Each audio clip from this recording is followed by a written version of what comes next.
Hello students, welcome to the Gyan Tripti college online YouTube channel. आज हम BSc final के यानी कि बीएससी थर्ड ईयर के पेपर फर्स्ट की बुक स्टार्ट करेंगे बॉटनी की। इस यूनिट में देखो आपकी इस बुक को 3 पार्ट्स में डिवाइड किया गया है। कौन कौन से पार्ट है देखते हैं। First part in plant ecology,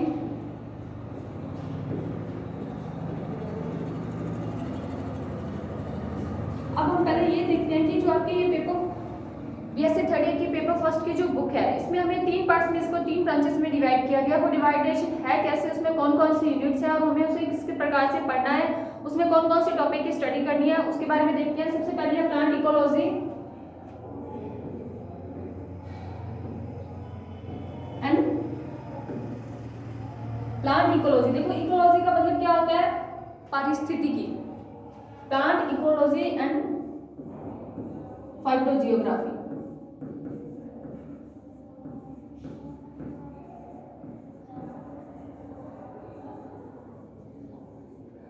okay, second है हमारी प्लांट फिजियोलॉजी। अब प्लांट फिजियोलॉजी देखो क्या होती है। प्लांट फिजियोलॉजी के अंदर हम पढ़ते हैं प्लांट्स के अंदर जो भी प्रोसेसेस होती है, plant physiology and biochemistry.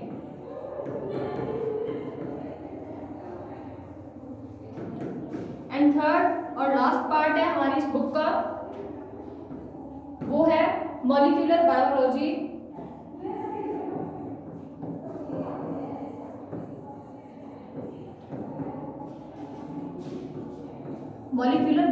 Biology and biotech. अब देखो, अब हम देखते हैं कि जो हमारी बुक है उसको इन 3 पार्ट्स में डिवाइड किया गया है। इन तीनों पार्ट्स के अंदर देखो क्या है, हमें जो 5 की 5 यूनिट्स है वो इन तीनों पार्ट्स के बारे में डिस्कशन करना है। ठीक है, सबसे पहली हमारी यूनिट है वो है प्लांट इकोलॉजी एंड फाइटोजियोग्राफी। अब देखो प्लांट इकोलॉजी, इकोलॉजी का मतलब क्या होता है। इकोलॉजी का मतलब होता है पारिस्थितिकी तंत्र, यानी कि हमारे आसपास के जो जीव जंतु है, जो वातावरण है, उनसे मिलके जो एक तंत्र बनता है, एक सिस्टम बनता है, उसे बोलते हैं पारिस्थितिकी तंत्र या फिर इकोसिस्टम। अभी उसी इकोसिस्टम के बारे में हम जिस ब्रांच के अंदर स्टडी करते हैं वो कहलाती है इकोलॉजी। अब इकोलॉजी के आगे एक और वर्ड दिया गया हमें प्लांट इकोलॉजी, क्योंकि हम बॉटनी पढ़ रहे हैं तो बॉटनी के अंदर हम सारी डिस्कशन किसके बारे में हम करते हैं, प्लांट्स के बारे में। तो इसके अंदर हम प्लांट इकोलॉजी के अंदर हम किसके बारे में पढ़ेंगे, प्लांट्स के बारे में। यानी कि जो प्लांट है वो अर्थ पे कहाँ है, उनकी जो इकोलॉजी यानी इन्वायरमेंट से उनका क्या संबंध है वो पढ़ेंगे। उसके बाद इसके नेक्स्ट टर्म है इसमें फाइटोजियोग्राफी। अब जियोग्राफी का मतलब होता है भूगोल और फाइटो यानी कि पादप। फाइटो जो वर्ड होता है वो पादपों या प्लांट्स के लिए यूज किया जाता है। तो फाइटोजियोग्राफी का मतलब है कि जो अलग अलग प्रकार के जो पादप हैं, प्लांट्स हैं, उनका इस अर्थ पे जो डिस्ट्रीब्यूशन है, यानी कि वो कैसे बिखरे हुए हैं, कहाँ कहाँ पे कौन कौन से प्लांट पाए जाते हैं, कौन से प्लांट का कौन सा एरिया स्पेसिफिक होता है, ठीक है, उनके बारे में हम फाइटोजियोग्राफी में पढ़ेंगे। उसके बाद है हमारे पास प्लांट फिजियोलॉजी। अब फिजियोलॉजी का मतलब देखो क्या होता है, इसको हिंदी में बोलते हैं पादप कार्यकी।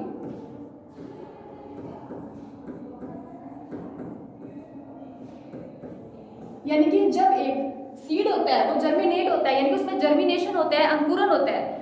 एक सीड से जो एक पूरा का पूरा प्लांट बनता है, वो ग्रोथ करता है। वो ग्रोथ उनमें होती कैसे है, वो ग्रोथ होने के लिए उसके अंदर क्या क्या प्रोसेस होती है, कौन कौन सी उसमें गतियां पाई जाती हैं, कौन कौन सी प्रोसेस प्रक्रियाएं होती हैं, उनके अंदर कौन कौन से केमिकल्स काम में आते हैं, वो हम सारी चीजें किसके अंदर पढ़ते हैं, पादप कार्यकी के अंदर। यानी कि सीड के जर्मिनेशन या अंकुरन से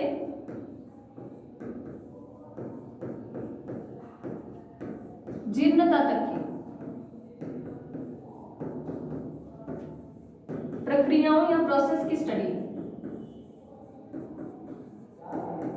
क्या कहलाती है, प्लांट फिजियोलॉजी या पादप कार्यकी। अब देखो ये जीर्णता वर्ड आया है, इसका मतलब क्या है, सीड का जर्मिनेशन। जर्मिनेशन यानी कि हमने एक सीड लिया, उसको हमने जमीन में मिट्टी में बोया, उसके बाद वो अंकुरित होता है, उससे एक पौधा उगता है। उस पौधे के उगने से लेके उस प्लांट के ग्रोथ करने तक, उसके फर्टिलाइजेशन करने तक और उसके बाद में उस प्लांट के नष्ट होने तक, यानी उसकी अवधि, उसका आयुकाल खत्म होने तक की जो सारी प्रोसेस होती है वो हम जिस ब्रांच के अंदर पढ़ते हैं उसे प्लांट फिजियोलॉजी बोलते हैं।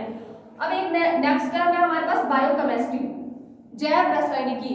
अब इस बायोकेमिस्ट्री का मीन क्या है, देखो बायोकेमिस्ट्री के अंदर हम पढ़ेंगे कि जो पौधे में सारी प्रोसेस होती है उसके एलिमेंट्स मॉलिक्यूल्स काम में आते हैं वो कौन से होते हैं, जैसे कि मिनरल्स, ठीक है, विटामिन्स, वो सब पौधे को कैसे मिलते हैं, उनका काम क्या होता है, वो प्रोड्यूस कैसे होते हैं, उन सब के बारे में हम स्टडी करेंगे बायोकेमिस्ट्री के अंदर। उसके बाद लास्ट है हमारी मॉलिक्यूलर बायोलॉजी एंड बायोटेक।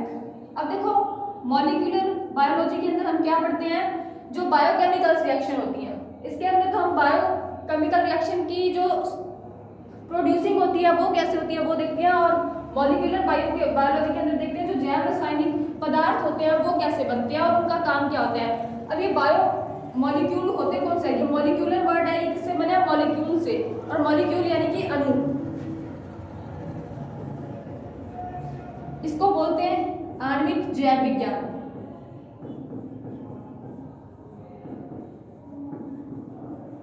आणविक जैव विज्ञान। अब देखो इस आणविक जैव विज्ञान के अंदर हमें क्या देखना है, इस मॉलिक्यूलर बायोलॉजी के अंदर जो एक तो माइक्रो मॉलिक्यूल होते हैं, एक मैक्रो मॉलिक्यूल होते हैं। माइक्रो यानी कि जो बहुत कम मात्रा में पाए जाते हैं और जो बहुत कम मात्रा में प्लांट के लिए यूजफुल होते हैं वो तो कहलाते हैं माइक्रो मॉलिक्यूल, और ऐसे मॉलिक्यूल जो ज्यादा मात्रा में पाए जाते हैं और यूज भी उनका ज्यादा होता है, प्लांट को सबसे ज्यादा उनकी जरूरत होती है, वो कहलाते हैं मैक्रो मॉलिक्यूल। अब ये मैक्रो मॉलिक्यूल कौन से होते हैं, मैक्रो मॉलिक्यूल्स हैं RNA, ribosome nucleic acid, DNA deoxyribose nucleic acid and protein, ये सारे के सारे क्या हैं, मॉलिक्यूल्स हैं, मैक्रो मॉलिक्यूल्स, यानी इनकी जरूरत जो प्लांट को होती है वो ज्यादा होती है, ठीक है। अब हमें ये 3 पार्ट्स में डिवाइड किया था, हमने देख लिया कि हमारी जो बीएससी फाइनल की पेपर फर्स्ट की जो बुक है वो 3 पार्ट्स में डिवाइड है, plant ecology, phytogeography, plant physiology, biochemistry and molecular biology and biotech. हाँ, ये बायोटेक टर्म रह गया, इसका मतलब क्या होता है, ये जो बायोटेक है ये मॉडर्न बायोलॉजी की क्या है, एक ब्रांच है। इसके अंदर हम क्या पढ़ते हैं कि जो हमें यूजफुल प्लांट्स लेने हैं, यूजफुल हमें जो नया जीव का निर्माण करना है उसमें हमने अपने वांछित गुण डालने हैं, कि हम उनके जीनों के साथ जो एक्सचेंज करेंगे, यानी कि जीनों के साथ एक्सचेंज करने पे जो हमें नया जो जीन मिलेगा वो कैसे मिलेगा, उस सब के बारे में हम जो अध्ययन करते हैं वो बायोटेक के अंदर करते हैं, ठीक है। यानी कि वांछित गुणों युक्त पादपों या जीनों का उत्पादन करना, निर्माण करना क्या कहलाता है, बायोटेक कहलाता है, ठीक है। ये जो बायोटेक ब्रांच है ये मॉडर्न ब्रांच है, मॉडर्न ब्रांच ऑफ बायोलॉजी। और इसके लिए जो अलग अलग प्रकार की टेक्निक्स यूज होती हैं, उन टेक्निक की हेल्प से हम क्या कर सकते हैं, एक नए जीव का निर्माण कर सकते हैं, बायोटेक को सही से हम प्रोसेसिंग कर सकते हैं, ठीक है। अब ये 3 पार्ट्स में से हम सबसे पहले हमारी जो फर्स्ट यूनिट है प्लांट इकोलॉजी एंड फाइटोजियोग्राफी वो स्टार्ट करते हैं।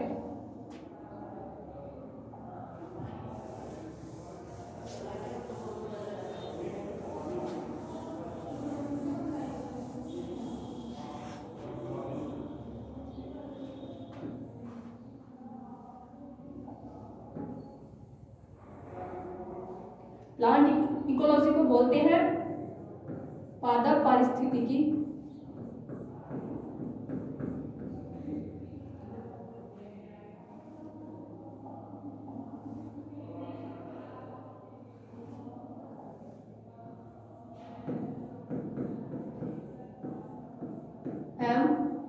फाइटोजियोग्राफी का मतलब है पादप भूगोल।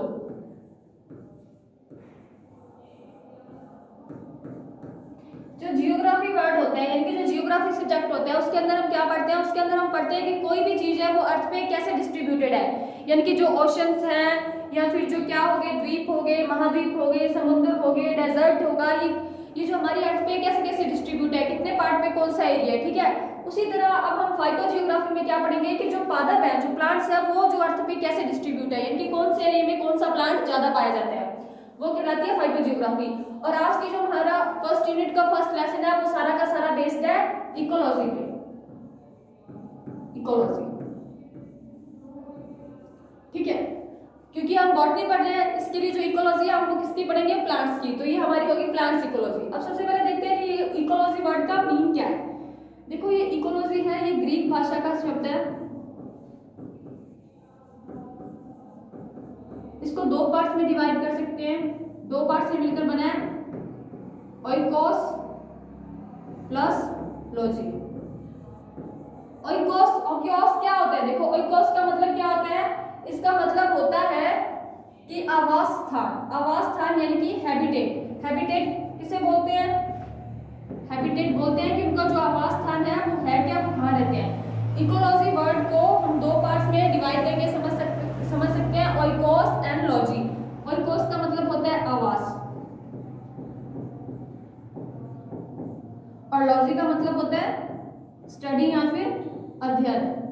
यानी कि अब इसमें हम प्लांट इकोलॉजी पढ़ रहे हैं, तो प्लांट इकोलॉजी में क्या पढ़ेंगे, जो प्लांट है उनके आवास स्थान है, जो यानी कि उनके जो हैबिटेट्स है उनका हम अध्ययन करते हैं कि कौन से पादप, कौन से प्लांट्स कौन से आवास में पाए जाते हैं, वही कहलाती है इकोलॉजी। ठीक है, अब इकोलॉजी की डेफिनेशन देखो क्या होगी। इकोलॉजी में हमें पढ़ना क्या है, इकोलॉजी में हमें पढ़ना है कि जो प्लांट्स होते हैं वो आपस में और अपने एनवायरनमेंट से जो क्या क्रियाएं करते हैं, क्या रिएक्शंस करते हैं, उनका आपस में संबंध क्या होता है और वातावरण से संबंध क्या होता है, वो एक प्लांट दूसरे प्लांट को कैसे इफेक्ट करता है, उस पर डिपेंड होता है या नहीं होता, और ये सारे के सारे प्लांट्स मिलकर एनवायरनमेंट को कैसे इफेक्ट करते हैं, और ये एनवायरनमेंट मिलकर हमारे जो प्लांट्स हैं उनको कैसे इफेक्ट करते हैं, वो चीज़ क्या कहलाती है, इकोलॉजी कहलाती है। अब देखते हैं इसकी डेफिनेशन क्या है।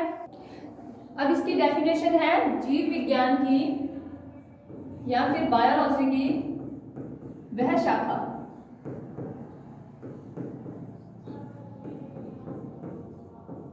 देखो ये जो इकोलॉजी है ये दो टाइप की होती है, ये प्लांट्स की भी होती है और एनिमल्स की भी होती है। लेकिन हम क्या पढ़ रहे हैं, हम बॉटनी पढ़ रहे हैं यानी कि पादप विज्ञान पढ़ रहे हैं, तो उसके अंदर हम ये किसकी बोलेंगे, या जीव विज्ञान की लिख सकते हैं या फिर पादप विज्ञान की वह शाखा जिसके अंदर हम क्या करते हैं, जिसमें पौधों के आपस में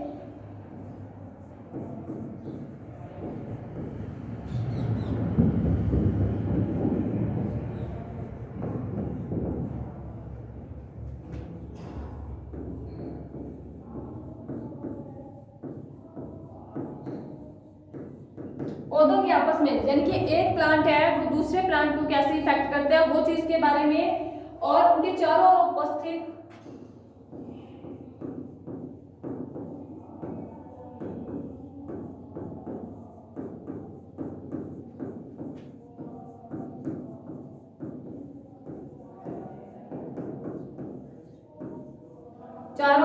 जो वातावरण है, वातावरण के मध्य पाए जाने वाले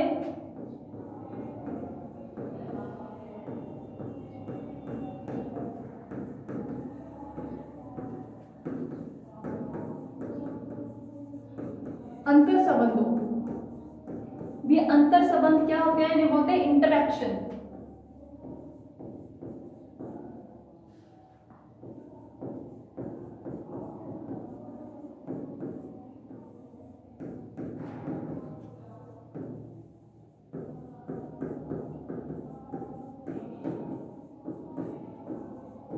इंटरैक्शन का अध्ययन करते हैं, वो शाखा या वो ब्रांच क्या कहलाती है, पादप पारिस्थितिकी कहलाती है, यानी कि प्लांट इकोलॉजी कहलाती है।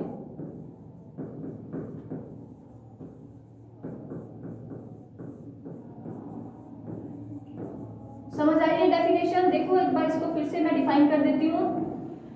जीव विज्ञान की वह शाखा जिसमें पौधों के आपस में और उनके वातावरण से चारों ओर उपस्थित वातावरण के मध्य पाए जाने वाले संबंधों का, पाए जाने वाले अंतर संबंधों का अध्ययन किया जाता है। देखो कोई भी प्लांट है, प्लांट की जो स्पीशीज है, अलग अलग स्पीशीज होती हैं, सारे के सारे प्लांट एक दूसरे को कैसे इफेक्ट करते हैं, एक दूसरे पे डिपेंड करते हैं या नहीं करते हैं, और वो सारे के सारे प्लांट्स मिलकर जो हमारे एनवायरनमेंट है उसको कैसे इफेक्ट करते हैं, उसके लिए क्या प्रोड्यूस करते हैं, उसके लिए लाभदायक है, हानिकारक है, और जो हमारा एनवायरनमेंट है वो ये प्लांट्स को कैसे जैसे कि इफेक्ट करता है, जैसे टेम्परेचर हो गया, प्रेशर हो गया, ये सब चीजों का भी जो प्रभाव होता है वो किस पे पड़ता है, प्लांट्स पे पड़ता है। तो इनके अंदर जो इंटररिएक्शंस होती रहती हैं, आपस में जो संबंध होते हैं, उन्हीं की स्टडी को क्या कहते हैं, हम पादप पारिस्थितिकी या प्लांट इकोलॉजी कहते हैं। देखो इसको हम एक छोटे से डायग्राम के माध्यम से भी समझ सकते हैं। जैसे ये कोई भी ऑर्गेनिज्म है, एक फर्स्ट ऑर्गेनिज्म यानी कि प्रथम जीव है, ये प्रथम पादप मान लिया, ये प्रथम पादप है, यानी कोई भी पादप की स्पीशीज है, कोई भी जाति है पादप की, और ये है हमारे पास सेकेंड ऑर्गेनिज्म या सेकेंड प्लांट। ठीक है, इसको प्लांट भी बोल सकते हो, ऑर्गेनिज्म भी बोल सकते हो। ऑर्गेनिज्म में पादप जीव दोनों आ जाते हैं, और अकेला प्लांट लिखते हैं तो सिर्फ पादप आते हैं। और ये हो गया हमारा द्वितीय पादप। ठीक है, अब ये द्वितीय पादप और प्रथम पादप एक दूसरे को कैसे इफेक्ट कर रहे हैं, ये प्लांट इस प्लांट को कैसे इफेक्ट कर रहा है और ये प्लांट इस प्लांट को कैसे इफेक्ट कर रहा है, ये तो क्या हो गया पौधों के आपस में अंतर संबंध। अब ये दोनों के दोनों प्लांट्स मिलकर जो हमारा एनवायरनमेंट है उसको कैसे इफेक्ट कर रहे हैं, ये क्या हो गया एनवायरनमेंट के साथ इन पौधों का अंतर संबंध वातावरण के साथ। यानी कि इस अर्थ में पाए जाने वाले सारे के सारे जीव या फिर पादप एक दूसरे को और एनवायरनमेंट को आपस में किस प्रकार से संबंध करते हैं, किस प्रकार से इफेक्ट डालते हैं एक दूसरे के ऊपर, उन्हीं का अध्ययन करना क्या कहलाता है, पादप इकोलॉजी या फिर प्लांट इकोलॉजी, पादप पारिस्थितिकी कहलाता है। ठीक है, इसके बाद हम देखते हैं कि जो प्लांट इकोलॉजी है इसकी जो हिस्ट्री देखते हैं हम। हिस्ट्री मतलब कि इसके लिए जो वर्ड था, ये प्लांट इकोलॉजी वर्ड आया कहाँ से, इसके फादर कौन थे, इसके बारे में जो रिसर्च की थी वो किसने की थी। देखो इकोलॉजी वर्ड था जो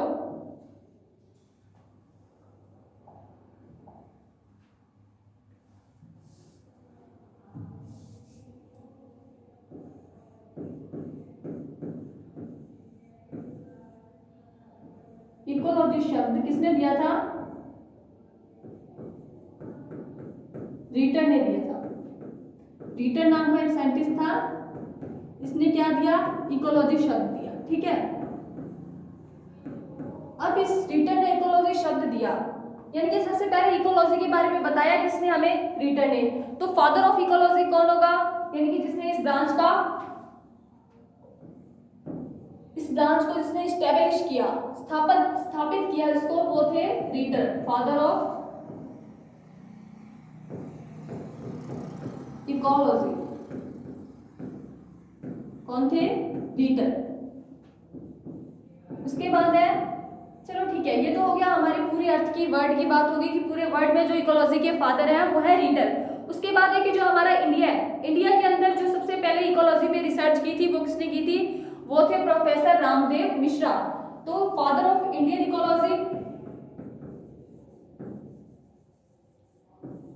फादर ऑफ इंडियन इकोलॉजी। देखो ये यूनिट है ना जो तुम्हारी इकोलॉजी, ये तुम्हारी बुक की या फिर ऐसे बोले कि पूरे सिलेबस की सबसे इजी यूनिट है। Father of Indian ecology professor Ramdev.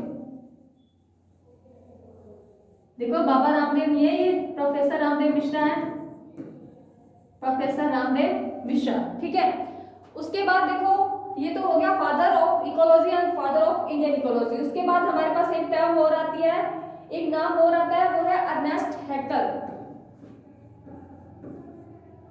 Ernest हैक्ल,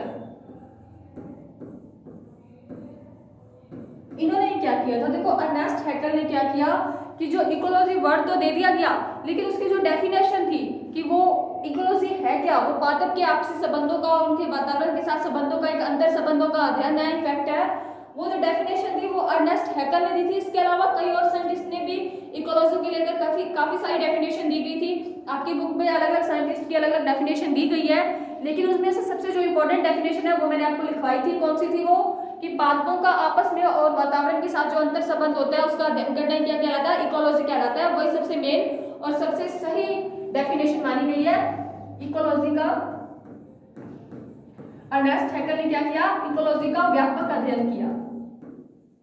व्यापक अध्ययन यानी कि अच्छे से इसकी स्टडी की कि इकोलॉजी है क्या। टर्म तो किसने दी थी, रीटर ने।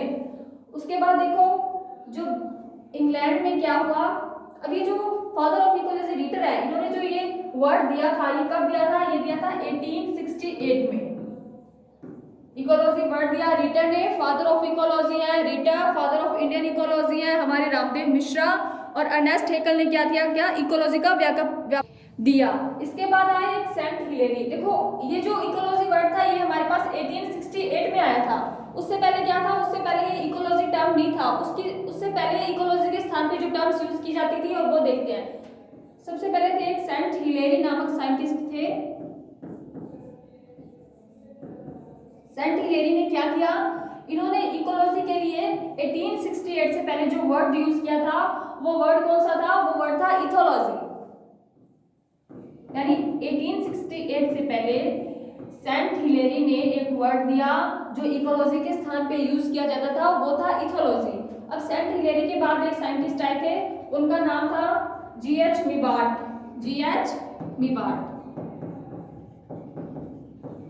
जीएच मीबार्ट ने क्या किया था, कौन सा टर्म यूज किया था, हेक्सिकोलॉजी। इन्होंने इथोलॉजी को हेक्सिकोलॉजी बोला, और ये हेक्सिकोलॉजी और इथोलॉजी आगे जाके किसमें चेंज हो गई थी, इकोलॉजी में। इथोलॉजी और हेक्सिकोलॉजी ओल्ड टर्म्स थी जो इकोलॉजी टर्म आने से पहले यूज की जाती थी इस इकोलॉजी की पारिस्थितिकी की स्टडी के लिए, ठीक है। उसके बाद देखो आए डब्ल्यू डुटगन।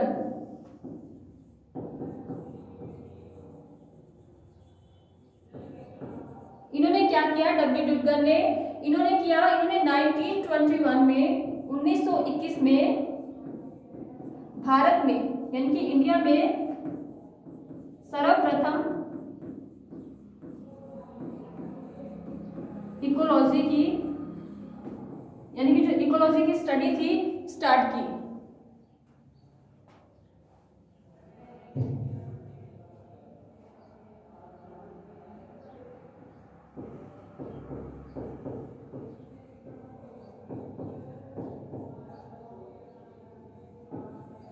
ठीक है, ये तो होगी हिस्ट्री। इसके बाद भी देखो क्या हुआ कि जो इकोलॉजी के लिए जो प्रथम ऑर्गेनाइजेशन था या जो प्रथम संस्था थी वो कहाँ खोली गई थी। इकोलॉजी से रिलेटेड जो प्रथम ऑफिस भी बोल सकते हैं, ऑर्गेनाइजेशन भी बोल सकते हैं, संगठन भी बोल सकते हैं, संस्था भी बोल सकते हैं, वो संस्था सबसे पहले कहाँ ओपन हुई, वो संस्था ओपन हुई थी सबसे पहले इंग्लैंड में। ठीक है, इंग्लैंड में उस संस्था का नाम क्या था, उस संस्था का नाम था हमारे पास ब्रिटिश इकोलॉजी सोसाइटी। तो देखो इंग्लैंड में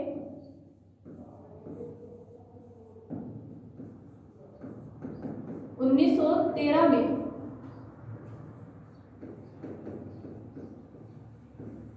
ब्रिटिश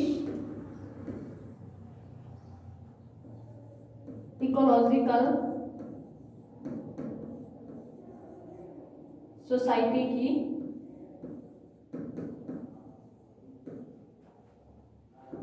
स्थापना की गई।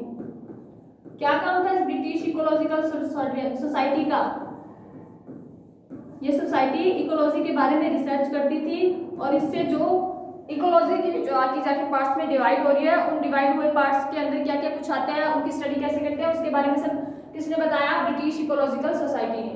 उसके बाद 1913 के बाद अमेरिका में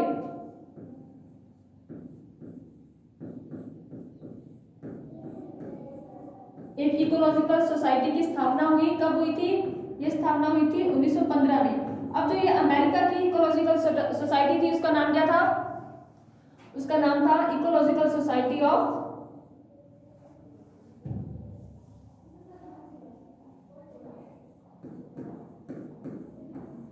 इकोलॉजिकल सोसाइटी ऑफ अमेरिका। इसकी स्थापना हुई, कब हुई थी ये, 1915 में। ठीक है, अब इसी इकोलॉजिकल सोसाइटी के क्या थे, दो कैंडिडेट्स थे, दो साइंटिस्ट भी मान सकते हैं, जिनका नाम था ईपी ऑडम और एसटी ऑडम। इनको बोला जाता है ऑडम ब्रदर्स। इन्होंने क्या किया, इन्होंने इकोलॉजी पे एक बहुत ही इंपॉर्टेंट, एक बहुत ही महत्वपूर्ण बुक लिखी, जिस बुक का नेम क्या था, बुक का नेम था फंडामेंटल्स ऑफ इकोलॉजी। ठीक है, वो बुक दी गई इनके द्वारा। और ये जो बुक है ये बहुत इंपॉर्टेंट है, एग्जाम व्यू से भी इसमें से एक क्वेश्चन पूछा जाता है, या तो ये पूछ लिया जाता है कि जो फंडामेंटल ऑफ इकोलॉजी बुक है वो किसके द्वारा दी गई, उसके लेखक कौन है, राइटर कौन है, उसके लेखक है ईपी ऑडम और एसटी ऑडम ब्रदर्स। या फिर ये भी पूछ सकता है कि ऑडम ब्रदर्स ने सबसे पहले जो इकोलॉजी के लिए बुक लिखी थी वो बुक का नेम क्या था, फंडामेंटल ऑफ इकोलॉजी। अमेरिका के ऑडम ब्रदर्स ने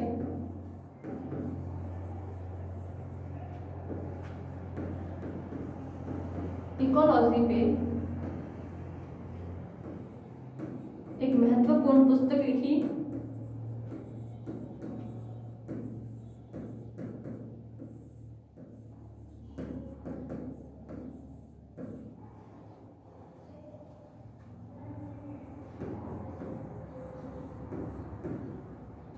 जिसका नाम क्या था, जिसका नाम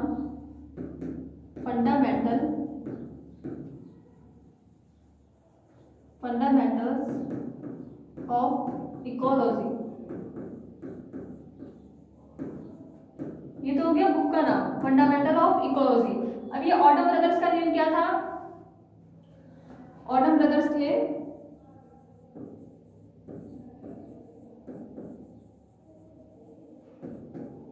एक तो था एच.टी. ऑडम और दूसरा था ई.पी. ऑडम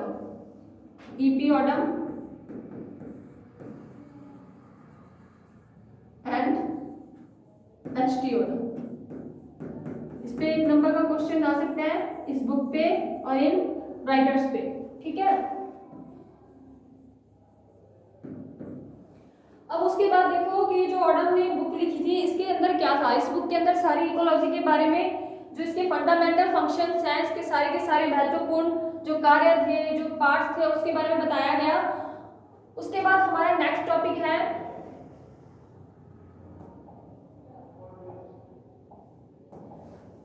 पादप पारिस्थितिकी का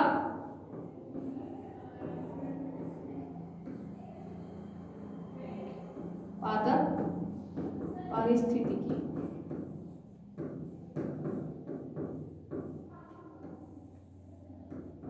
का महत्व, यानी कि ये जो पादप पारिस्थितिकी यानी जो प्लांट इकोलॉजी है वो हमारे लिए किस टाइप से यूजफुल है, उसके यूज क्या है हमारी डेली लाइफ में, उसकी स्टडी हम क्यों करते हैं, उसका कारण क्या है। पादप पारिस्थितिकी का महत्व यानी कि सिग्निफिकेंस,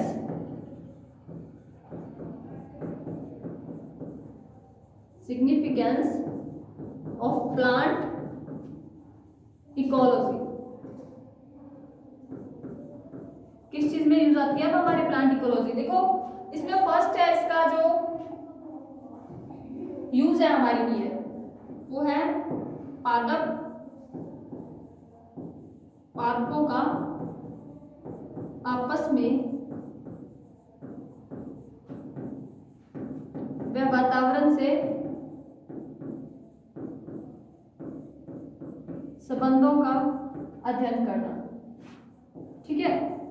इसमें किस चीज की स्टडी करते हैं कि जो प्लांट्स हैं वो एक दूसरे को इफेक्ट कैसे कर रहे हैं और ये सारे के सारे प्लांट मिलकर हमारे एनवायरनमेंट को कैसे इफेक्ट कर रहे हैं और जो हमारा एनवायरनमेंट है वो हमारे जो प्लांट्स हैं उनको कैसे इफेक्ट कर रहे हैं, ठीक है। ये तो हो गया हमारा फर्स्ट पॉइंट। उसके बाद हमारा सेकंड पॉइंट है पौधों का स्थानीय व भौगोलिक वितरण। पादपों का स्थानीय व भौगोलिक वितरण। अब ये स्थानीय और भौगोलिक वितरण का मतलब क्या है। देखो वितरण होता है डिस्ट्रीब्यूशन, यानी कि कौन सा प्लांट कहाँ है। अब ये 2 टर्म्स यूज की है, स्थानीय यानी कि लोकल डिस्ट्रीब्यूशन और भौगोलिक यानी कि जियोग्राफिकल डिस्ट्रीब्यूशन।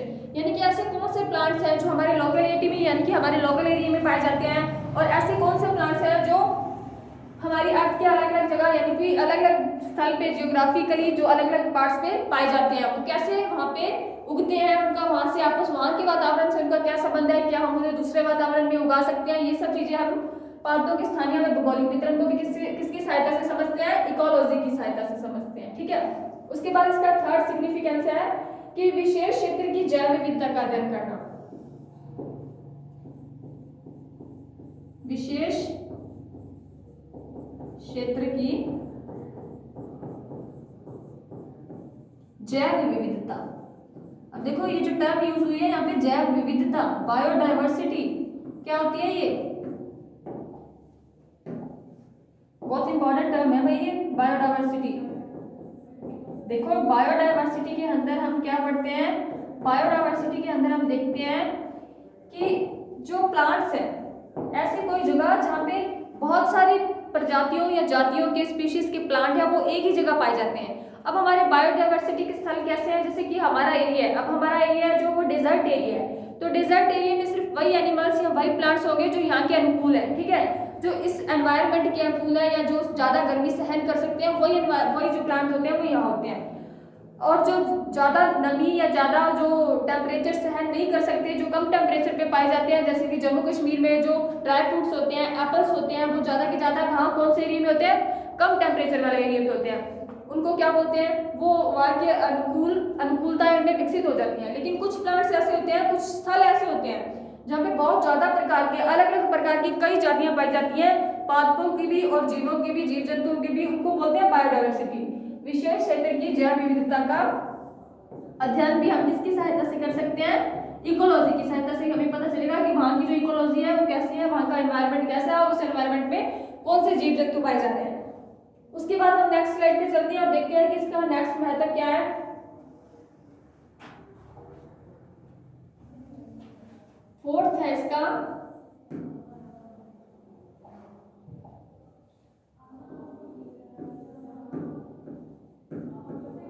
पौधों की अनुकूलताओं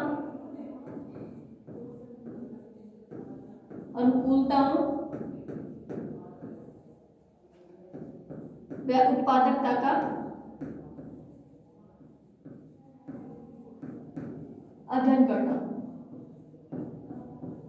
अब ये अनुकूलता और उत्पादकता होती क्या है, देखो अनुकूलता तो मैंने तुम्हें अभी बताई है कि जो एनवायरनमेंट जिस क्षेत्र के अनुकूल होते हैं उसमें वहाँ की अनुकूलताएं पाई जाती है, यानी कि जो ज़्यादा गर्मी में रहते हैं प्लांट्स, जो ज़्यादा गर्मी में होते हैं, यानी कि जो हमारे डिजर्ट एरिया में होते हैं, जैसे कि एलोवेरा हो गया या फिर नागफनी हो गया, कैक्टस हो गया, इनमें क्या विशेषताएं या क्या अनुकूलताएं होती है कि क्या होते हैं, इनके जो वाष्पोत्सर्जन होता है वो वाष्पोत्सर्जन इनमें क्या होता है, कम मात्रा में होता है, यानी जल की हानि, जो पत्तियों द्वारा जल की हानि होती है वो कम मात्रा में होती है, ताकि उनको पर्याप्त मात्रा में जल उनके अंदर रह सके, वो बाहरी जो इन्वायरमेंट है, टेम्परेचर है, उससे वो अपनी रक्षा कर सके, ठीक है। और जो कम टेम्परेचर पे जो प्लांट्स पाए जाते हैं उनमें जो वाष्पोत्सर्जन होता है वो नॉर्मल रेंज में होता है, क्योंकि उनको पानी की इतनी जरूरत नहीं होती, क्योंकि एनवायरनमेंट में वैसे ही जो नमी होती है वो ज्यादा होती है, ठीक है। ये तो हो गया पौधों की अनुकूलताएं। और उत्पादकता क्या होती है, देखो जो प्लांट्स होते हैं वो प्रोड्यूसर होते हैं, यानी कि उत्पादक होते हैं। प्लांट्स को क्या बोलते हैं, प्राइमरी प्रोड्यूसर। अब प्राइमरी प्रोड्यूसर का मतलब क्या है कि जो सारी की सारी उत्पादकता वाली चीजें हैं वो कौन उत्पादन करते हैं, उनका उत्पादन कौन करते हैं, प्लांट्स करते हैं। और वो उत्पादकता होती कितनी है, कितनी मात्रा में होती है, उसका जो हम अध्ययन करते हैं वो क्या कहलाता है, पादपों की उत्पादकता का अध्ययन। और वो भी किसके अंदर किया जाता है, इकोलॉजी के अंदर किया जाता है। नेक्स्ट है हमारे पास संकटग्रस्त जातियों का संरक्षण। संकटग्रस्त जातियों का संरक्षण। अब देखो ये संकटग्रस्त जातियां कौन सी होती हैं, ठीक है। संकटग्रस्त जातियां वो होती हैं जिनकी मात्रा या जिनकी संख्या हमारी अर्थ में बहुत कम रहेगी और वो जल्दी विलुप्त होने वाली होती हैं। अब उनकी स्टडी करनी है, हमें उनके बारे में पता लगाना है, तो वो भी हमें कहाँ से पता लगेगा, इकोलॉजी से पता लगेगा, पारिस्थितिकी तंत्र से पता लगेगा। हम जब उस क्षेत्र की विशेष पारिस्थितिकी की इकोलॉजी का अध्ययन करेंगे, स्टडी करेंगे, तो हमें पता चलेगा कि वहाँ कौन से प्लांट है जो विलुप्त होने वाले हैं, और उन जातियों को हम, संकटग्रस्त जातियों को, पादपों की बचा सकते हैं। तो वो भी किसमें इंपॉर्टेंट है, वो भी इकोलॉजी में ही आता है। उसके बाद है वातावरण प्रदूषण को रोकना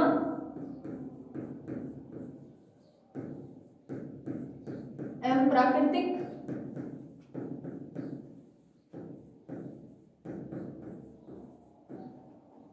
स्रोतों का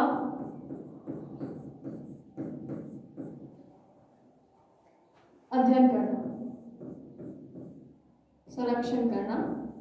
अब देखो जो वातावरण प्रदूषण होता है वो वातावरण प्रदूषण अनेक प्रकार का होता है, जैसे कि वायु प्रदूषण, जल प्रदूषण, मृदा प्रदूषण। अब इन सब का हम पता कैसे लगा सकते हैं कि कौन से एरिया में ये पोल्यूशन है वो ज्यादा हो रहा है, और वो ज्यादा हो रहा है तो उसका कारण क्या है, अब वो हो रहा है तो उसको रोका कैसे जाए, उसके लिए वहां पे क्या चेंज किया जाए, कौन से पौधे लगाए जाए, कौन से पौधे हटाए जाए, वो सब भी किस पे बेस्ड होता है, इकोलॉजी पे। नेक्स्ट है प्राकृतिक स्रोतों का संरक्षण, यानी कि जो भी हमारे नेचुरल रिसोर्सेज हैं, जैसे कि समुद्र हो गई, नदियां हो गई, झरने हो गए, जंगल हो गए, उन चीजों की भी हमें संरक्षण करना पड़ेगा। अगर हम उनका संरक्षण नहीं करेंगे तो जो हमारे नेचुरल रिसोर्सेज है वो कम हो जाएंगे और जो पोल्यूशन है वो बढ़ता जाएगा। ये सभी सारी स्टडी भी किसके अंदर आती है, इकोलॉजी के अंदर। और लास्ट एंड फाइनल है पादपों कि जैव विकास कहते हैं। अब ये जैव विकास देखो क्या होता है, जैव विकास होता है कि लोअर प्लांट से हायर प्लांट बनना, यानी कि जो जब हमारी अर्थ की शुरुआत हुई थी, जब हमारी अर्थ बनी थी स्टार्टिंग में, तो उसके अंदर जो प्लांट पाए जा रहे थे उनमें क्या क्वालिटीज थी, धीरे धीरे वो प्लांटों में जो क्वालिटीज है वो बढ़ती गई, उनके गुण बढ़ते गए और वो लोअर से हायर प्लांट्स होते गए। जैसे कि 5 प्रकार के प्लांट्स होते हैं, ब्रायोफाइट, टेरिडोफाइट, जिम्नोस्पर्म, एंजियोस्पर्म, ठीक है। अब इनमें डिफरेंस क्या होता है, सबसे पहले जो सबसे आधुनिक प्रकार के या सबसे जो विकसित पौधे हैं वो है एंजियोस्पर्म, आवर्तबीजी, जिनके बारे में हम पढ़ते हैं। और ये ब्रायोफाइटा, टेरिडोफाइट्स, जिम्नोस्पर्म्स, ये सब पुराने हैं। अब धीरे धीरे इनका विकास हुआ है, वो विकास कैसे हुआ, कौन से काल में हुआ, कितने समय में हुआ, उस सब चीज की स्टडी भी हम किसमें करते हैं, इकोलॉजी के अंदर करते हैं, ठीक है। तो आज हमने क्या पढ़ा, आज हमने बीएससी फाइनल की पेपर फर्स्ट की जो बुक पढ़ी है उसके अंदर उससे कितने पार्ट्स में डिवाइड किया गया है। उसकी फर्स्ट यूनिट है इकोलॉजी, इकोलॉजी के बारे में पढ़ा, इकोलॉजी है क्या, इकोलॉजी की डेफिनेशन, इकोलॉजी टर्म दी किसने, इकोलॉजी के अंदर हम पढ़ते क्या है, इंपॉर्टेंस ऑफ इकोलॉजी पढ़ी एंड हिस्ट्री ऑफ इकोलॉजी पढ़ी। अब कल हम इसी क्लास को कंटिन्यू करते हुए इकोलॉजी की ब्रांचेस पढ़ेंगे, यानी कि इकोलॉजी को कितने पार्ट्स में डिवाइड किया गया। Okay, thank you so much.